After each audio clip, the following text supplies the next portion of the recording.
boss, good morning at ano pa yung buhok ko.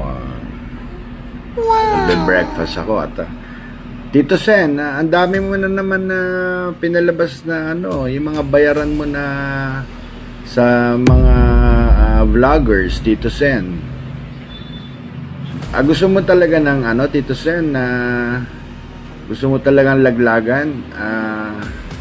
Gusto mo i-reveal ko na mula 2013 kung sino po yung kabit nyo, Tito Sen?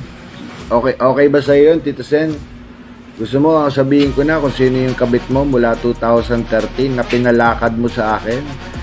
Sabihin mo lang, Tito Sen, at ko na, i-box reveal ko na.